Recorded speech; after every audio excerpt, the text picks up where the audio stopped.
Vayetse, cours numéro 3, intéressant. Volbé, il faisait la remarque, il dit comme ça. On remarque chez tous les Avot Akdoshim, nos patriarches, Imamot Akdoshim, nos matriarches, Vechen Etzal Hashvatim, on voit combien ils faisaient attention au vol. En fait, dans notre paracha, on voit que c'est écrit qu'à Lavan, il a recherché les téraphim, c'était les idoles de Lavan. Rachel avait pris, mais pas parce qu'elle voulait voler. Elle avait pitié de son père, elle ne voulait pas que son père continue à être un idolâtre. Elle s'est permis de voler. C'est possible qu'elle n'ait pas le droit de le faire. Je ne sais pas.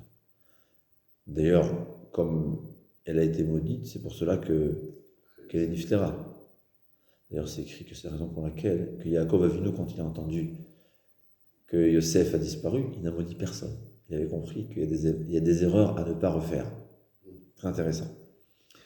Et alors c'est écrit que quand Lavan il s'est mis à rechercher, il a cherché partout, il n'a rien trouvé qui lui appartenait parmi les biens de Yaakov. Dit Rashi ramène, ça n'existe pas un gendre qui vit chez son beau-père qui n'a pas pris une aiguille, par erreur, par hasard, il s'est permis de prendre quoi que ce soit. Ki misheshta bechol kelai, tu as tout vérifié. Ma matzata mikol kele bedecha. Rien trouvé, même pas une aiguille. Yaakov Avinu n'avait rien pris de son beau-père. Chose qui est normalement impossible, tellement il faisait attention de ne pas prendre un centime des autres. Et il lui dit ensuite, il dit, quand je travaillais chez toi, j'ai travaillé, comme il dit, c'était un employé, pas obligé de faire, il a fait au-delà de son obligation. Il dit, 20 ans j'ai travaillé chez toi, je n'ai rien pris de tes troupeaux. Même si Tréfa, c'est quoi? Ça a été un lion qui a mangé, il a tué un animal, lui il payait. Ce qui a été volé le jour, ce qui a été volé la nuit. J'étais responsable et du vol du jour et du vol de nuit. Je dois dormir. On ne peut pas garder 24 heures sur 24, non. J'étais là 24 heures. Bayom Harani Chorev, dans les canicules, j'étais là. Kerach Balayla. Et les froids des nuits, j'étais toujours là à surveiller tes troupeaux. Vatidat Shenati Meenai, je n'ai pas dormi. 20 ans. C'est-à-dire, il était un employé, il s'est mis au service de son patron 20 ans, 24 heures sur 24, 7 jours sur 7. Pas besoin d'être Mechalel Shabbat, surveillez. Froid ou chaud, dormi ou pas dormi, et même au cas où il y a eu un animal qui a disparu, Yaakov l'a remboursé. C'est incroyable. La Gemara a dit qu'il y avait,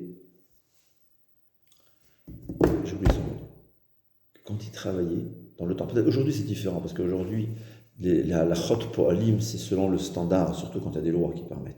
Mais dans le temps, un employé n'avait pas le droit de saluer quelqu'un. Parce que pendant qu'il le salue, il y a une seconde de travail en moins. Le Birkat Hamazon, on l'écourtait. Le Shmoné Esrei, il pouvait le faire en haut de l'arbre pour ne pas perdre du temps. Mais ça t'est jamais dit, quelqu'un que pendant le temps du travail, il se met à lire des Tehillim, c'est un voleur. C'est mitzvah haba avera. Il n'a rien gagné. C'est même pas une mitzvah, c'est une avera. Il dit, on remarque, il dit, regarde combien tous nos ancêtres faisaient attention. Il dit, Rivka, quand elle a pris 2 brebis pour donner à Yaakov, elle a dit à Yaakov, quand Yaakov il devait emmener à manger à son père, il n'avait pas le droit de prendre sans la permission. Rivka lui a donné, il lui dit, j'ai le droit, dans ma Ketouva, c'était écrit que j'ai le droit de prendre 2 brebis par jour. C'est ce qui m'appartient. On voit que le Gemara a dit, c'était quoi une des disputes qu'il y avait entre Avraham Avinu et Lot? C'est qu'Avraham Avinu faisait attention que ses troupeaux ne broutaient pas chez ce qui ne lui appartenait pas. Eliezer, comment on reconnaissait les chameaux d'Eliezer? Ils avaient une muselière pour ne pas brouter chez les autres. Réhouven, il a pris les Nudaïm qui étaient Hefker. Faites très très attention. Yosef, il n'a rien pris, bien que c'était lui qui avait tout géré. C'est grâce à lui que l'empire égyptien est devenu, il a eu tout l'argent du monde chez lui. il n'avait pas pris un centime sans demander la permission au pharaon. Ce qui est très intéressant. En général, dans la Torah, quand on parle de tzaddik, c'est tzaddik dans le domaine de harayot, des femmes. Mais c'est très intéressant. Tous les tzaddikim, ils sont aussi tzaddik en argent. Yosef HaTzadik, il est tzaddik parce qu'il a résisté à l'épreuve de Potiphar, de la femme de Potiphar, mais c'est aussi quelqu'un honnête en argent. Alors, le Rambam, il y a une personne qui décrit comme tzaddik. C'est qui? Yaakov Avinu. Il dit, un employé, quand il travaille chez son patron, il doit être aussi honnête, il doit s'efforcer, il doit tout faire, comme Yaakov HaTzadik. Notre père Yaakov le tzaddik. On ne peut pas être tzaddik dans l'un, dans la kedusha, si on n'est pas tzaddik aussi dans l'argent. C'est incroyable. C'est impossible. Peut-être j'ai déjà raconté cette histoire, mais il y avait en Eretz le sandlar, on l'appelait, c'était du temps du Chazon Ish, c'était un cordonnier. Toutes ces brachot s'accomplissaient. Bon, c'est un grand Mekoubal, il y avait beaucoup de choses. Dans la domaine du Chazon Ish, comment ça se fait que ces brachot s'accomplissent? Le Chazon Ish lui-même envoyait les gens recevoir une brachot de sandlar, de ce cordonnier. Il ne faut pas exagérer. Toi, le Chazon Ish, il a dit oui, c'est quelqu'un. Bon, il avait d'autres, c'est sûr que c'était un tzaddik, mais on parle, à part sa piété, c'est quelqu'un, il a dit, il n'a pas un centime qui ne lui appartient pas. C'est honnête dans son argent à 100%. C'est très difficile, il faut savoir, c'est très très très difficile. Et il dit, quelqu'un qui a réussi toute sa vie de travail à être honnête à 100%, il est au même niveau qu'un Talmid Chacham qui a étudié toute sa vie. C'est pas facile. Ouais. C'est des fois perdre une seconde en plus du travail sur le compte de son patron, ça s'appelle du vol. Alors peut-être que des fois c'est permis, mais diavad, parce que tout le monde le font, des choses que tout le monde le font et le patron il sait que tout le monde le font, peut-être on va permettre. Mais ça ne veut pas dire que j'ai pas pris de l'argent qui ne m'appartient pas. Il y a d'autres choses qui sont permis, mais ça s'appelle pas 100% cachère. C'est incroyable. Alors, il ramène qu'une fois, il y avait il était dans la... Bon, c'était des gens de haut niveau. Au Talmud Torah de Kelem, qu'il y avait une fois, on a changé à Ardalaim. Ardalaim, c'est pas les chaussures, tu sais ce qu'on met en Europe, on mettait au-dessus des chaussures. Comment ça s'appelle Ardalaim? Comment ça s'appelle en français? Il y a des guêtres ou des choses comme ça. Il y a eu un changement. Par erreur, 2 élèves de la yeshiva, il a pris par erreur ce qui ne lui appartenait pas. Il a dit, le sabbat de Caleb, 6 heures de remontrance de discours, comment c'est possible qu'on puisse prendre quelque chose par erreur qui ne t'appartient pas? Incroyable. Tellement il fallait faire, même par erreur, on s'est trompé. Rav Steinman, il ne touchait pas ce qui ne lui appartenait pas, c'est très intéressant. Je n'ai pas toujours compris pourquoi, mais là, Rav Wolbe, il dit qu'une fois, il est venu dans le shiur de Rav Yerucham, lui en personne, et il y avait une montre, un réveil, apparemment, qui ne fonctionnait pas. Et il a pris, c'est par curiosité, pour voir pourquoi ça ne fonctionne pas. Rav Yerucham, il le voit, il lui dit, ça ne marche pas, c'est un réveil, il est cassé. Quand il n'avait pas compris, la deuxième fois, il me répète, il avait compris que Rav Yerucham n'était pas content du fait qu'il prenne, qu'il touche à quelque chose qui ne t'appartient pas. Tu n'as pas demandé permission, ça ne t'appartient pas. De quel droit tu touches à quelque chose qui ne t'appartient pas? Alors, ce n'est pas du vol, mais c'est la zéhirout. C'est comment tu fais attention de ne pas voler, de ne pas prendre ce qui ne t'appartient pas. Comme dans toutes les avérotes. Ouais. On ne va pas regarder, on ne va pas toucher ce qui n'a pas le droit. Pourquoi? La même chose. À ce point-là, il faisait attention.